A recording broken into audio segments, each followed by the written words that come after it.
Assalamu alaikum wa rahmatullahi wa barakatuh. Alhamdulillah wa salatu wa salamu ala rasulillah wa ala alihi wa sahbihi ajma'een. Amma ba'd. I'd like to welcome all of you to this Dream Live orientation. I know we're starting 10 minutes late. I was running some sound tests and making sure that this broadcast is going to go well, and inshallah it'll go smoothly.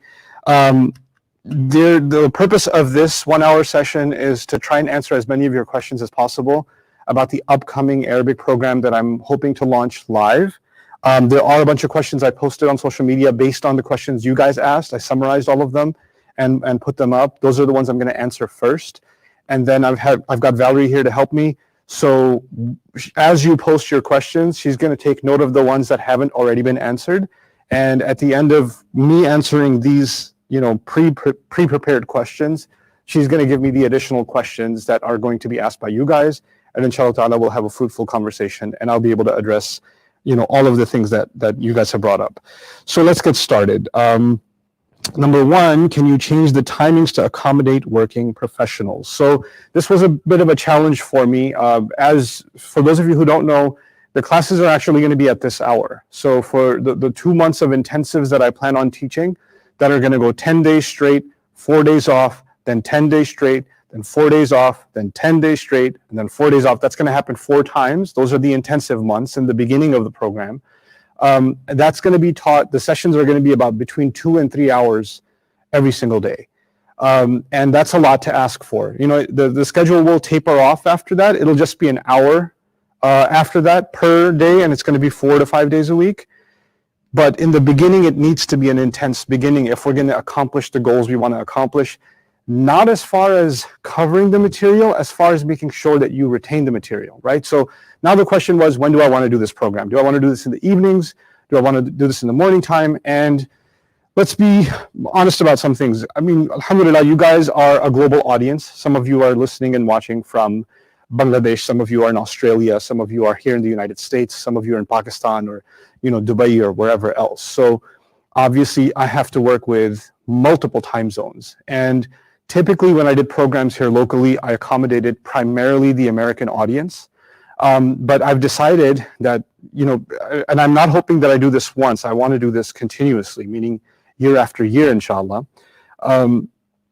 My hope is that every year or every time I teach this entire course, I primarily accommodate 1 to 4 time zones that can manage the schedule. And then the next year, I go out of my way to accommodate a different time zone because I do realize kids have school, people have work, and like, for example, 9:30 in the morning here for a lot of the American Canadian audience may be difficult because they may have work. Even if you are working from home, it may be a difficult time to transition.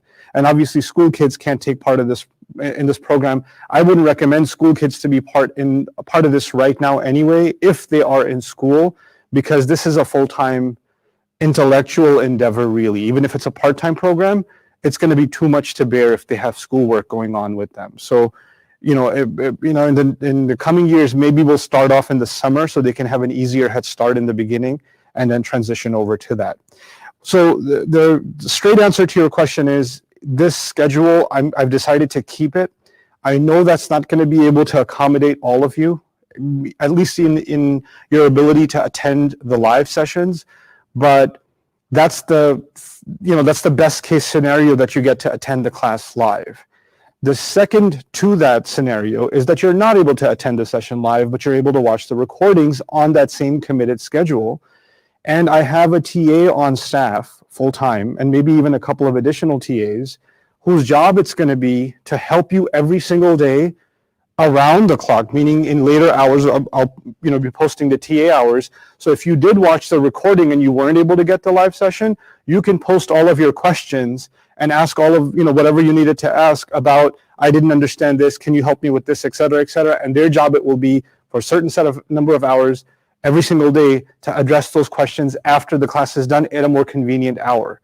So in that sense, if I'm doing the live sessions that is more suitable for a certain time zone, we'll arrange for the question answer session to be arranged for a time that's suitable for a different time zone, for the one that wasn't accommodated in the live session. And that's kind of what I'm trying to, strike some kind of a balance. Sorry. So now, sorry, fix the light. Stay away from the switch. Okay. So Having said all of that, yes, some of you will not be able to attend the session live. I think you still can get quite a bit out of it though. And I think at least for the intensive portion, even if you don't do the entire thing, if you can make that commitment, even if you want to watch the recordings, I think you'll get a lot out of it. So you should, try to make it so that inshallah, that you make that commitment in the beginning. Now, what is the timing? Is it specific to time zone? That's the second question. Again, the specific time zone, we're in Texas, that's called Central Standard Time. And the class hours are going to be 9:30 a.m. to at the most 12:30 p.m.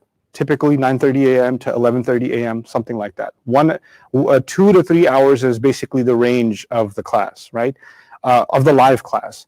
So that's the timings. You guys need to do your conversions. Some of you it may be somewhat, convenient for some people in Europe. I think it's going to be fairly convenient for people in, South Asia, maybe Southeast Asia, not as much. I know Australia, it's a late hour at night. So, it's a balance that has to be struck. The third, where do I sign up? All you need to sign up is to go to bayina.tv. So you need a subscription to Bayina TV. That subscription costs $11 a month. If you're not able to afford it, you can apply for a gift. I cannot guarantee that somebody will sponsor you with a gift subscription, but at least put your application in. A lot of people those of you that are listening that are not able to attend and would like to at least get the reward of helping somebody else attend by getting a nominal Bayina TV subscription, I'd encourage you to go to the gift section on bayina.tv and give people a gift subscription so they can take part in this program. And also for those of you that are going to receive a gift subscription and you're going to do this program, you better take it as an amana. Somebody made the intention that you will work hard and earn rewards from Allah, therefore they're sponsoring you. So you don't get to take it lightly. So if somebody paid their own money and they took the class and they tapered off, that's between them and Allah. But somebody paid for you, somebody sponsored you, and you got to study, you better put your heart and soul in it. You don't get to drop out. You don't get to quit. You don't get to say it's not convenient for me, because you asked to be supported with the claim that you're going to put your heart and soul and work into it, and therefore it is a moral obligation on you to really go out of your way. Even if you're failing every test, you're still working hard. And inshallah, you won't fail a test, but your mindset is not, oh, when it's easy, I'll do it. If it gets harder, I won't do it. Then you shouldn't be asking for a gift subscription. That's just morally wrong. Okay, so that's just as a principle of learning and teaching ethics that I wanted to share that with you. So coming back to where do I sign up? You need a subscription for bayina.tv. The live sessions themselves are going to be held on dreamworldwide.net. Those of you that are subscribed to Bayina TV are automatically going to receive links for every day's class. You're going to click on those and you go to them. And you'll have exclusive access to those live sessions, which are going to include videos like the one you're watching now, where you see me and you see a screen on the side. This is basically your classroom, right? So you're going to see me talking. You're going to see, the screen where I'm going to be working, and I'm going to, write something to you like, Assalamu alaikum. This is the beginning of the end. Your happiness is over, because it's time to learn Arabic, etc., etc. Whatever screen activity I do, you're going to see it directly. You're going to have an opportunity to comment in your questions. I'll have my TA with me on the mic also. So as I'm giving the lecture, you guys are asking questions. They're going to chime in and say, hey, Ustadh, there's a question. Somebody's asking this. Or they're saying, could you repeat that, please? Or, whatever. Their job is to interrupt me. So it's not like a khutbah or a lecture. Their job is to represent you in the class to me, because if I'm teaching, I can't be looking at the comments, because that'll break the flow of what I'm saying. I'd rather have personal interaction, right? So that's how we're going to make that work. And afterwards, we're going to have chat engaged sessions also. So those are the only two things. There is no additional cost. It's just the Bayina TV subscription. The materials for the class are going to be, there's going to be a textbook and a workbook that's going to be given to you when the time comes. Until then, you will only use the materials I give you. If I say stick to this 1-page or 2-page PDF file, that's all you're going to stick to. You're going to be given those links. No, I want to see the entire textbook right now. Or I want to know everything about the 2 years into the future. Sorry, not going to help you. Khudh ma tafalak. Focus on what's right in front of you, and that's what we're going to do as students, inshallah. Okay? So now let's move on. So we did, where do I sign up? I'm registered for Bayina TV. What else do I do? Well, what else do I do in terms of registration? Nothing now, because you will be contacted. But what you should be doing to get your feet wet and to get the most out of this program, I cannot stress this enough. Sign up for Bayyinah TV now and start going through Arabic with Husna Unit 1, just Unit 1. And if you have the courage and you're a really good Muslim, then Unit 1 and Unit 2. And you do that every single day. In fact, even if you do multiple sessions and go a little crazy right now and imagine that the program has already started and you got a head start on Unit 1 and Unit 2, when I teach those first two intensives, you're going to have a lot easier time. Okay, so you can go through the dream curriculum on there too, but I recommend, at least for starters, why don't you start with Arabic with Husna, get a head start on Units 1 and 2. It's a lot of videos, but they're short. They're short videos. So if you want to dedicate an hour or two even from now on a daily basis, just kind of get in the mindset that you're going to learn Arabic this year, in the next 6 months, you're going to read Quran without translation, then that's the tough mindset you're going to have. Inshallah, you can get a lot going already. And I can even have a dedicated page or dedicated section on my Facebook page where you can just keep posting questions about Arabic and I can answer those. That's fine. That we haven't even started the class yet, but we've kind of started without officially starting.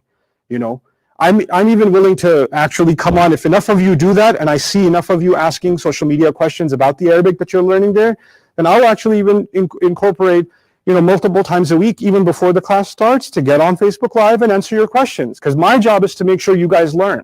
So if I see enough of you dedicating yourselves, then I have more reason to dedicate myself even further to you. That's kind of the logic I have. If I see rigorous hard work from you, you'll see even more rigorous hard work from me, because I want to beat you when it comes to hard work. I want to be your example of dedication. You show me a dedicated student, I'll show you 5 times, 10 times more a dedicated teacher. That's the principle and the philosophy of our relationship, inshallah, as teacher and student. Okay. There's nothing in the app about the new program. No, there isn't. Which is why you're watching this live session. Will there be exams, quizzes? Yes, there will be exams. There will be quizzes. There will be public humiliation. No, there will, maybe.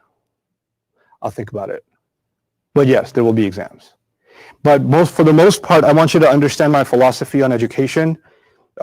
There is education for purposes of credentials, like getting a degree, and there's education for the purposes of enrichment. You just want to know something. You don't want to prove to someone else that you know something. You want to know it for yourself. My personal studies of the Quran and of the Arabic language have nothing to do with credentials. I have no degrees in Arabic. I have 0 degrees in Quran studies. 0, nothing. The only reason I engage in this study is because I love to. It's for my own enrichment. And that's actually what I'm offering from Bayyinah. I'm not offering you a degree in Arabic. I'm not offering you credentials. I'm not offering you a certification. I'm offering you the opportunity to enrich yourself with this knowledge for your own personal life. Too often we think of an education as something that validates you in the eyes of others. That is not what's happening here. This is an education for you and you and you first. You just want to be connected to the Quran personally in a way that you haven't been before. That's your motivation. That's an enriching motivation. It has nothing to do with proving yourself to anyone else, not even me, right? Now, having said that, the reason I brought that up is because the tests and the quizzes, like in traditional schools, tests and quizzes decide where you stand, and there's a ranking of students. Who's the number 1 student? Who's the number 2 student? And that's, again, about who's better and who's worse, right? And at some levels, competition among students is a good thing. And at some level, those of you that are working hard and putting extra effort in, obviously, I want you guys to have a competitive spirit with each other, but not with the entire worldwide Bayyinah Dream student community, but with your dad, with your cousin. 2 of you are learning, you're competing with each other, right? The people that you actually know. You don't need to compete with the internet. You need to compete with people that you're going to be collaboratively learning with. And I'm telling you, your chances of success are going to be way higher if you're not learning alone. Obviously, we're learning together virtually, but even physically, when you're sitting in front of the screen and learning, if there's more than one of you, if it's mother and daughter, if it's brother and sister, if there's, father and son, or siblings, or cousins, or uncle, somebody sitting with you, or best friend sitting and learning together, if you guys are doing that, then your chances of internalizing the material, being able to retain the material, being able to get so good that you can even teach the material exponentially increases. because there are studies on collaborative learning. Students process information from a teacher at a certain level, and then beyond that, when students discuss the same thing among each other to highlight their confusions, the level of understanding increases, the kind of questions they ask become more sophisticated, learning moves forward because you are engaged in collaborative learning. There's a level of that that's going to happen online, but really the unbeatable version of that is when you're physically next to a person studying with them and struggling with them, or they're struggling with something and you're not, and you're explaining it to them. That makes you really good at the material too. It's helping you, not just helping them, because now you're not just good at learning it, you're good at explaining it too. You're almost becoming a teacher in the process, right? So that's my ultimate recommendation for one of the best things you can do for yourselves even from now.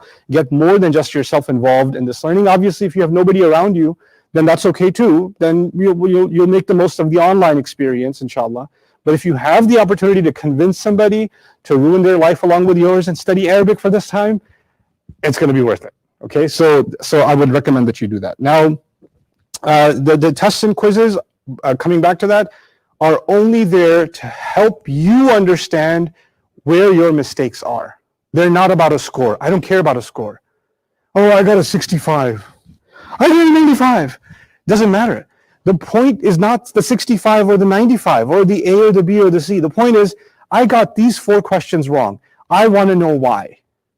Because those are exposing the gaps in my knowledge. I thought I understood something, or I thought I remembered something, but I didn't. And then those mistakes are going to be filled, and you will never make those mistakes again. So actually, I'm hoping you mess up on tests, because when you mess up on tests, then those mistakes that you correct, you'll never mess up again, right? Because those burn. And when those burns are addressed, that's going to be the strongest parts of your knowledge, inshallah. So that's the philosophy for tests and quizzes. There at some level may also be assignments, drills that I might give you, and then we'll go over them in class. Every test I give you, every quiz I give you, question by question, exercise by exercise, we're going to go over it together in class. I'll explain every answer, and then if you still don't get it, the TAs will explain even further, and if you still don't get it, I'll take a flight, come over, we'll eat some food, and I'll explain it to you again. But the point is, I will explain it to you. And if you don't get it, I'll find 30 different ways to explain it to you. But that's my job. My job is to make sure you get it and you understand and if from your questions, sometimes I can gauge, well, the student has a confusion about this question, but I can tell they have this confusion because 5 days ago or last week we learned something that they still haven't quite grasped. So I can point out what you need to study again so you can get this answer right. Right, so I can diagnose that because I've been working with students a long time to be able to tell which gaps you need to fill. Okay. So will there be exams and quizzes? We did that. Do I need to attend live? Well, I recommend that you attend live. I think you'll get the most out of it if you attend live because there's a sense of urgency. It'll give. If you're very self-disciplined, then you don't have to attend live. But unlike videos like, tafsir lectures and khutbahs and things like that, or even this session right now, I'm not listening to you. I'm doing my own presentation. But the Arabic class is going to be me talking for 5 minutes, then me posing a question to you guys, and people answering, and I'll have my TA read out your answers, and I'll say, good, that's good. No, that's not good, and let's talk about why. And it's going to be a conversation the entire time, right? So I want you to be in that conversation because it's not like listening to a lecture. It's not me talking for 45 minutes or 2 hours or 3 hours. It's me talking for 5 minutes, then having you do some work. Then me talking for 5 minutes, then having you answer some questions. Then me talking for 5 minutes, then having you do some work. It's constant interaction. That's actually what the sessions are going to be. So they're not going to be lectures. If there were lectures, I could say you could watch them. I don't even have to do them live. In fact, here's a secret. This entire curriculum, 90% of it has already been recorded. And it's already on Bayyinah TV. You can watch all of it now. If you don't want to do the course live, you can actually already do it. You can do it at your own pace. You can do it 5 minutes a day because it's called Dream under the Arabic section on Bayyinah TV. But the live will be what? When you watch something, you can ask questions. You can say, I don't get this. And I can test you. I can say, hey, how would you answer this question? How would you answer that question? That's totally different from listening to something and thinking, yeah, I think I get that. You don't know if you get it or not until the application happens. And that's really the fundamental purpose of the live session, to put you through the application. So you're actually doing the lift. You're not just listening. You're doing the heavy lifting. You're actually picking up, on every problem and solving it based on what you heard to test whether you truly understood it or not. Okay, so now, do I need to attend live? I answered that. What happens if I miss a class? Your life is over. Next question.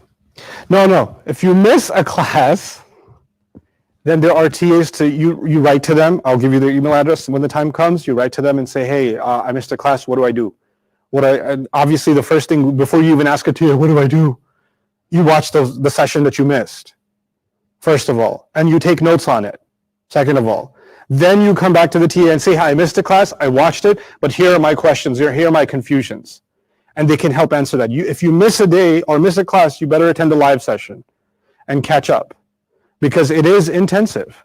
And especially in the first 2 months, when I say that we're going to have those 4 intensives, it is so, if you're planning on missing a class, you better start on Unit 1 and Unit 2 now, that I told you about on Bayyinah TV, because that will maybe serve as some level of buffer for when you miss a class. Okay, I do remember doing this a little bit. It'll help. If you come into it completely zero and then you miss, it's the end of the world. Look, later on, after 2 months, if you miss a class, it's no big deal. The first 2 months, you cannot afford to miss a class. And in the first month, absolutely not. Absolutely not. Every day is basically building a pillar of this building. It's like, do I miss a pillar in constructing a building? Because if you're missing that pillar, everything else is not going to work. So those first 2 intensives especially, but my highest recommendation, the first 4 intensives, those 10-day sprints, you better be completely committed and make sure. And if you're planning on missing, somebody's getting married, somebody invited you to aqiqah, somebody, whatever. Right? First of all, if you didn't attend the wedding, nobody missed you, because they're not thinking about you. They're just thinking, I didn't get an extra blender. That's all they're thinking. You could just, Amazon them a blender and give them a hug a week or 2 before marriage, because they don't remember. Were you there? Yeah, thanks for coming. No, nobody cares. You're just another expense on the catering. Plus, it's COVID-19, so you got no weddings to go to. So just relax. Just give like a virtual salams or something. Don't make excuses to miss a class.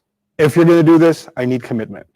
Because I would tell you, it's easy to make up or whatever. Not the first couple of intensives. If you're going to miss out, it's going to feel like too much to catch up. It really is. So, and my job, again, is to make it easy, but my job is also to give you the real, things as they are. I need to be real with you. Do not miss the intensive days. So that's what happens if you miss a class. What if I'm late to class? Will I miss anything? Yeah. What kind of question is that? If I'm late to class, will I miss anything? Yeah, the beginning of the class. And guess what? The most important part of class is the beginning. Usually teachers come in the beginning and like, let's go over what we did yesterday. Let's start off with a little icebreaker. Nah, the hardest part of class, the hardest thing I have to teach, I teach in the beginning. Why? Because your brain cells are still functioning in the beginning. As the hour proceeds, you start going into your coma and you start zoning out and you start seeing notifications on your phone. I know how you are. So I know that if I need to get something across to you most effectively, that's going to happen in the beginning of the class. So you don't want to be late. That's because that's the hardest part. And I know I want to get the most out of your brain for the few, the few moments I have with you. And those beginning moments are the most important. So be on time and be early, inshallah. Okay. What if I'm late to class? That's done. For people brushing up on their Arabic, what should they do? Well, that's a complicated question, because that depends on the level of Arabic that you have. Once again, if you know absolutely nothing about the Arabic language, if you don't know your alif from your ba, you don't know the Arabic alphabet, you don't know how to read, or you do know how to read, but you're clunky in your reading, then the way I can help you is, again, be on Bayyinah TV for now and go through the 10-day reading challenge, the reading basics. Go through that rigorously, go through that 2 or 3 times. So if it's 10 days, it takes you 10 days, a couple of hours a day to go through it. I'd recommend going through it 3 times, and you'll be reading from the Quran with some level of flow, inshallah. Okay, so you'll get better at it. Obviously, getting yourself a private tutor and practicing is going to carry on. But there are people that within a month are reading with flow with knowing absolutely nothing about Arabic the month before. because of that program. So it does work, and that's pre-recorded. It's very well recorded, alhamdulillah, and very organized, so you can get quite a bit out of it, and you can make a lot of progress quickly. It's okay if you don't meet the prerequisites to take this class. There's no rush to learn Arabic. If you're going to do it, commit fully. But if you're not able to do it, there are other things you can accomplish. So that's for the very basic. For those of you that have, some of you previously did Bayina Access, or they've done different intensives, Quran intensive, like maybe you attended the one in Malaysia, or you did the course in Indonesia and things like that. So you have some level of Arabic with me. Or some of you are dream graduates, you were physically on campus with me and you went through the entire program and you want to brush up. For all of you, and by the way, some people say they've done their grammar studies, but they want to pick up on the reading skill, meaning the reading without harakat skill. Towards the tail end of this program, a few months in, I can't say exactly when, maybe it's 6 months in, maybe it's 9 months in, I'm going to teach the students that when I'm done teaching you the science of Arabic, I'm going to teach you how to read Arabic texts without the markings and still pronounce the markings correctly. We're going to go through the entire reader. So those of you that want to do that with me, just that, we'll have to wait until then. But my guarantee to you is that if you didn't study Arabic with me, and if you didn't do some rigorous kind of nahu, sarf, i'rab, balagha type study, then there are still gaps in your knowledge that you can benefit from even if you start with me from the basics. And even if you know the stuff, what I'd like for you to observe is how to teach the stuff. So those of you that have some competency in Arabic, you should still be attending these things for two benefits. One benefit is you're learning how to communicate these concepts to somebody when you want to teach, because one day you want to teach your kids, or one day you want to teach your best friend. So you have the ability to do that, to be their tutor, right? So that's one. Two, you may not have a very clear understanding of the bridge between Arabic and English, because at the end of the day, what I'm trying to do is teach you this stuff in the English language because I want to create a bridge between those two languages. So you could be good at one language and you can be good at another language, but you don't understand all of the intricate connections between the two, and how to bridge and how to really translate accurately. Especially when it comes to Quran, we should be as precise as possible, right? It's not just generally, okay, that's what the ayah means. I want to be precise on every word, every grammatical nuance. How would I communicate that in English? That's what you're going to pick up. So those of you that have background in Arabic, I think that's a lot of what you'll get out of this curriculum, even from the beginning. Because I'm not just focused on nahu when I teach nahu, or sarf when I teach sarf. I'm interested in ma'ani and nahu and ma'ani and sarf. Those of you who don't know what that means, you will. When the time comes, you will know what that means. The intricacies, the rhetoric, and the communication psychology behind grammatical principles. Grammar isn't just cut and dry, this is right and this is wrong. There's meanings behind it. And so we're going to learn some really exciting stuff. Arabic is really cool. It's hard, but it's not that hard. I'm telling you, it's not that hard. And it's really cool. Like when you study some of this stuff, you're like, whoa, that's epic.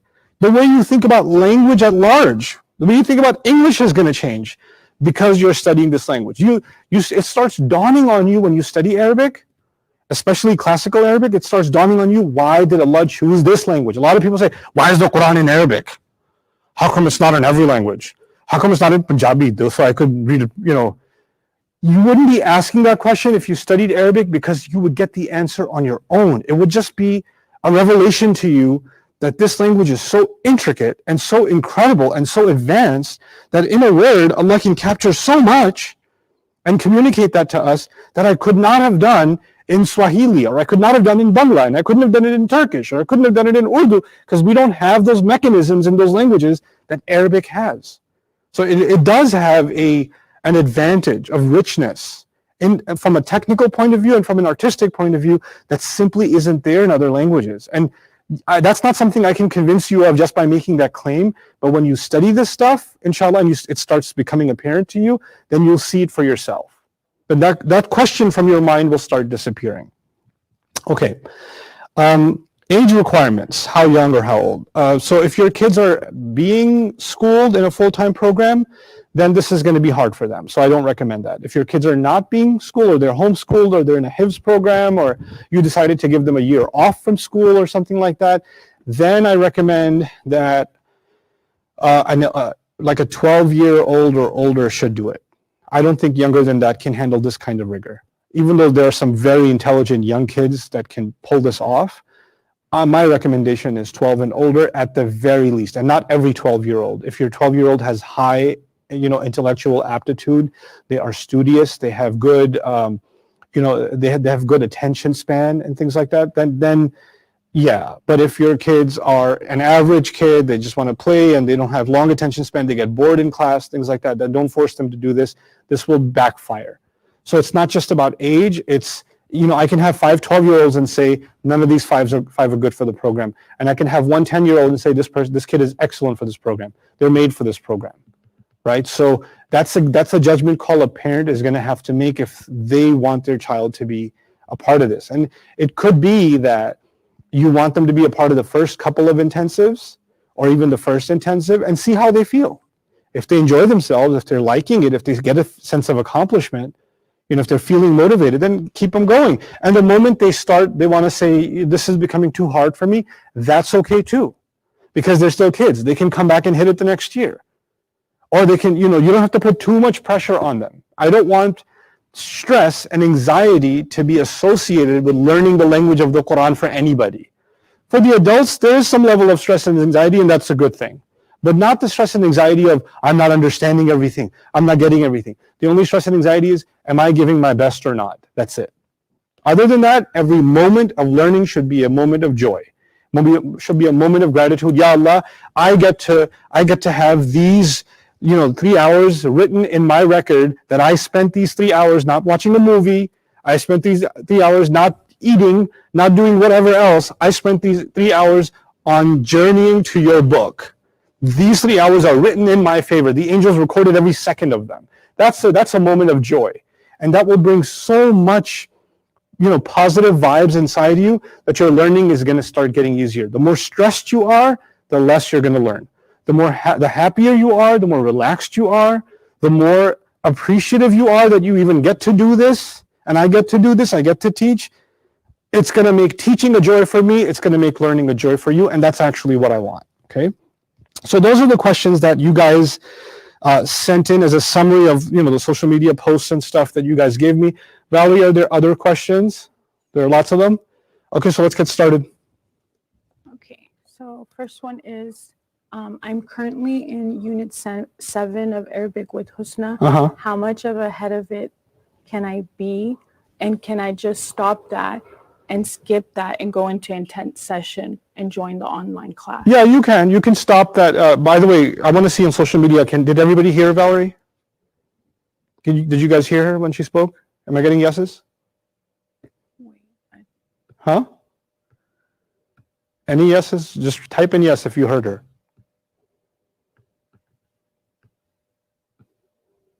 Are you at the bottom? Are they saying no? Yes. Okay, so there's yeses. Okay. So somebody's studying Arabic with Husna. I told you to do units 1 and 2. MashaAllah, you're already up to unit 7. Good for you. I'm really proud, by the way. Keep it up.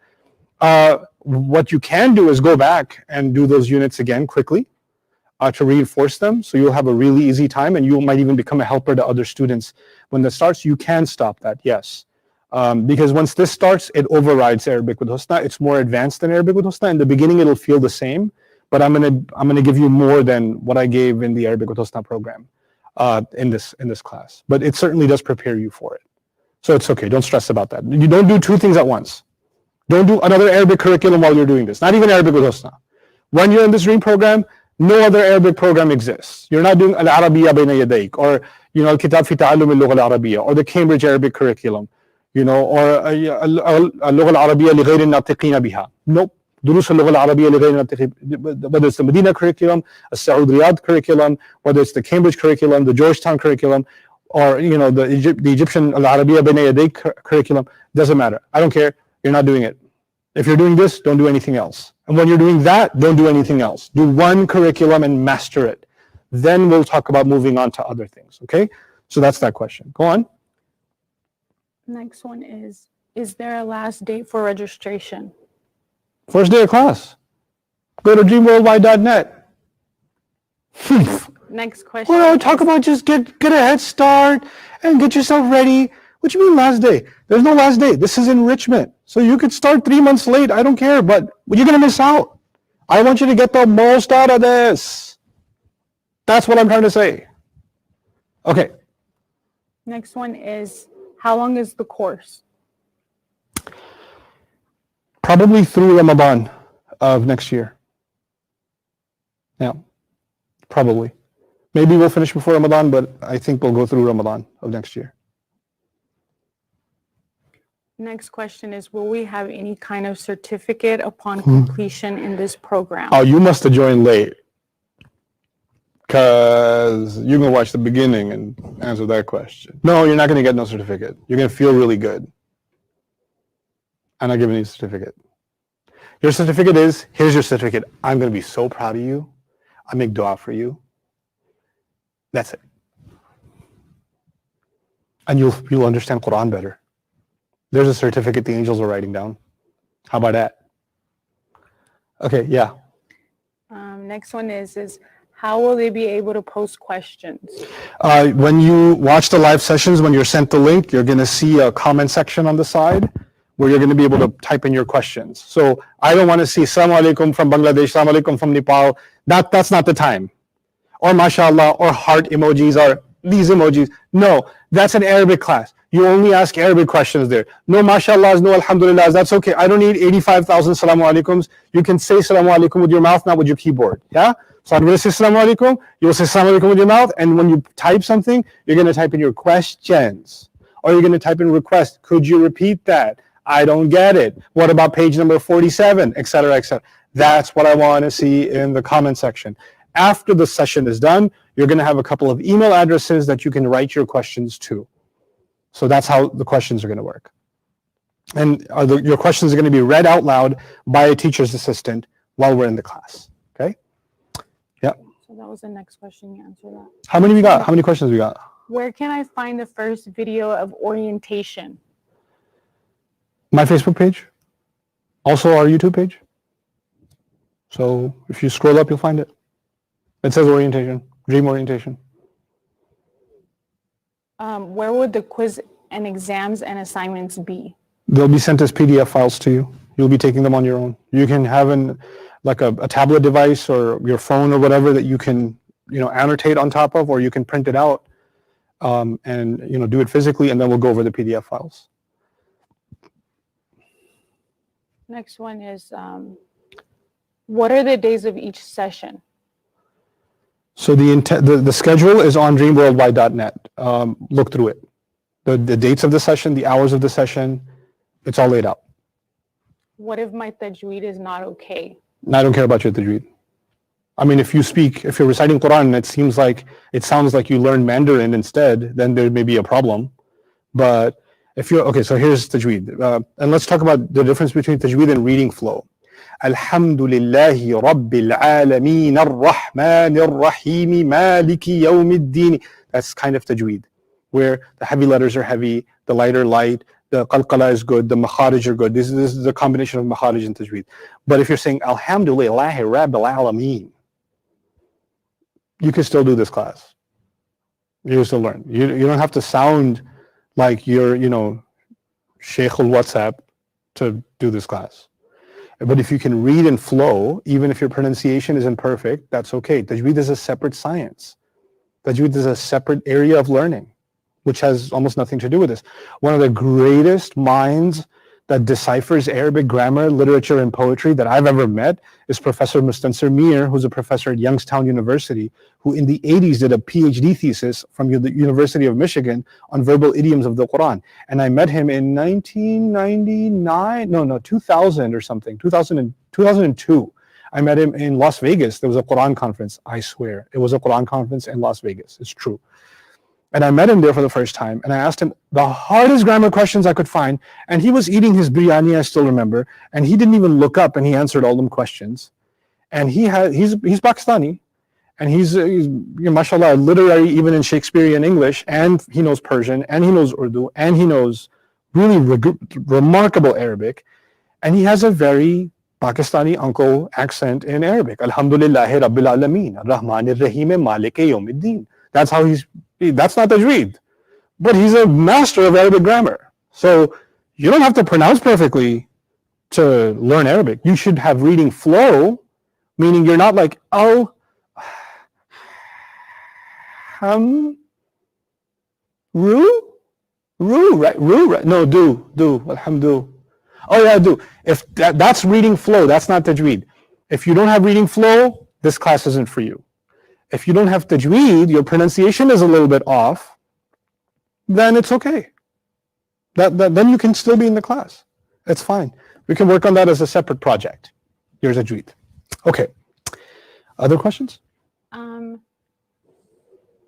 Will you explain after each quiz and test? Every single question. And I said that. Will you pay attention next time I do a live orientation? I will come after you in class. I'm not nice. I'm a teacher. You remember the teachers that give you nightmares? Yeah, I'm one of those. Because I said did I say in the live session? I'm going to go over every single question. I'm going to need you to pay attention. Now, hopefully you joined late and that's okay. But if you didn't, I'm about to troll you on video. And they're going to play that the day you get married. Will we really cover the entire grammar lessons of classical Arabic before April 30th? The ones that pertain to the study of the Quran, yes. There are grammar lessons that pertain to classical Arabic poetry or exceptions and nuances, and there are superfluous details that are interesting to study, but they don't really affect our inquiry into the meanings of the Quran or the grammatical analysis of the Quran. Those we're not going to pay attention to. And there are levels of priority. There are things that are coming up all the time. We'll study those most. There are things that rarely occur. We'll study them the least. We will still cover them. And then there are things that we're only going to learn as we study the Quran, because the grammar can only go so far. Then you get into Quran study. And by the end of this program, we're not going to be doing Arabic study. We're going to be doing Quran study.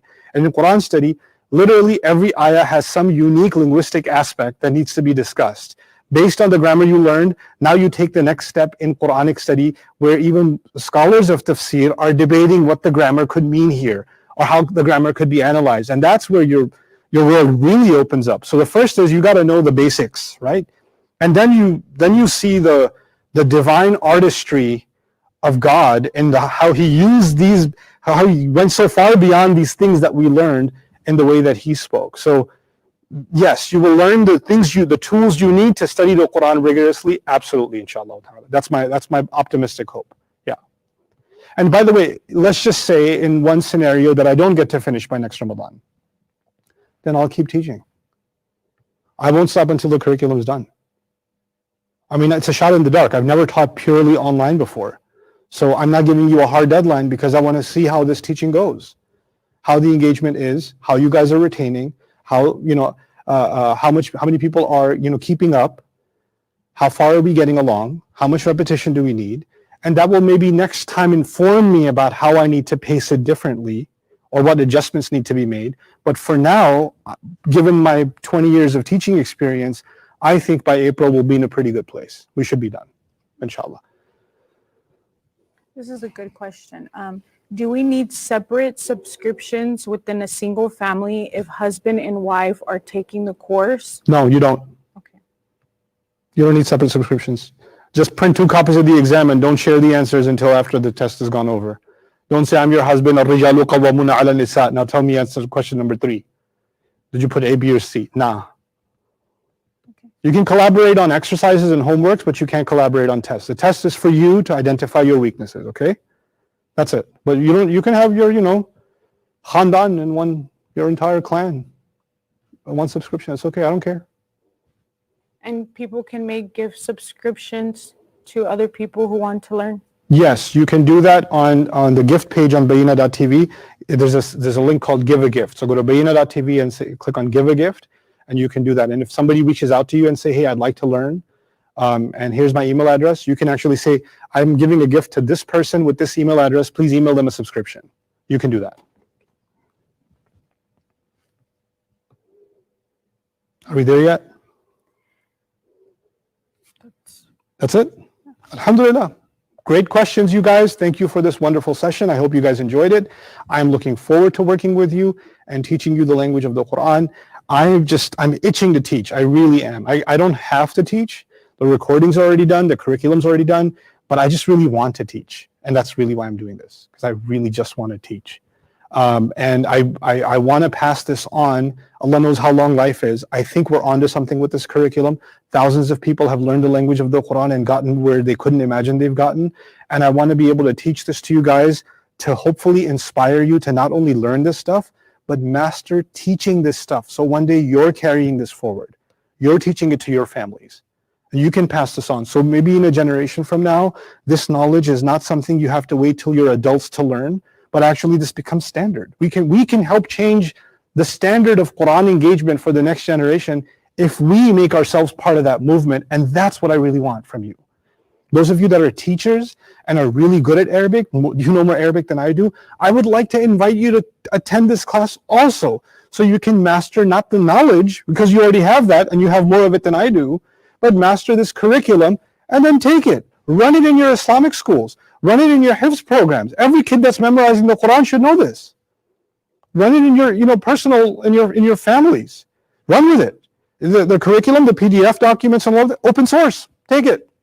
Okay, whatever you learn, whatever exercises, tests, whatever you get, you don't have to ask me permission. Oh, Ustadh, you give us the book. Can I use it to reprint it and give it to somebody? You go ahead, please do. Take it. Spread this. Get it. And if people can't get a subscription, can they use my account? Yeah, go ahead. There's a certain number of devices that can be on it. You want to put 8 friends of yours on? I don't care. I don't care.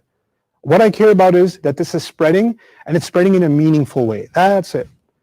So I'm really happy that we're doing this, inshallah. And I pray that Allah puts barakah in this effort, and that He brings a lot of good into your lives because you've decided to make this commitment. And I pray that Allah strengthens your level of commitment and enthusiasm so we can stand in front of Allah, and this Quran, even if we learned 1% more than what we know now, after 9 months you failed constantly, you didn't get anything, but you got 1%, not 100%. You got 1%. You get to tell Allah, Ya Allah, I spent these many hours, these many months, and I didn't make much progress, but I knew you are writing the fact that I'm here.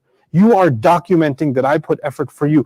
وَالَّذِي يَتَتَعْتَعْ فِيهِ وَهُوَ عَلَيْهِ شَاقْ لَهُ أَجْرًا. The Prophet ﷺ said, the one who stumbles in the Quran and finds it very difficult gets twice the reward.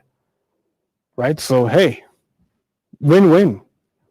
I'm not saying you should fail the exam on purpose and say, the angels are writing it twice for me. No, that's not what I'm saying. But I am saying, unlike anything else you learn, when you're struggling with this, you should be happy. Allah is making you struggle because He wants to reward you even more. Change your mindset, guys. Change your mindset. And inshallah, Allah will make it absolutely easy for us because He has made that promise. I pray that Allah makes it easy for me to teach you. I pray that Allah makes it easy for your minds to open up, for you to grasp things and retain things. I pray that Allah removes anxiety from you about learning, and Allah makes your schedules easy, managing your kids and your time and other responsibilities easy for you, so you can make time and dedication to make this a part of your lives. And I pray that Allah Azza wa Jalla rewards all of us as those who learned the Quran and taught the Quran. Barakallahu li wa lakum. Wassalamu alaikum wa rahmatullahi wa barakatuh. Watch for it.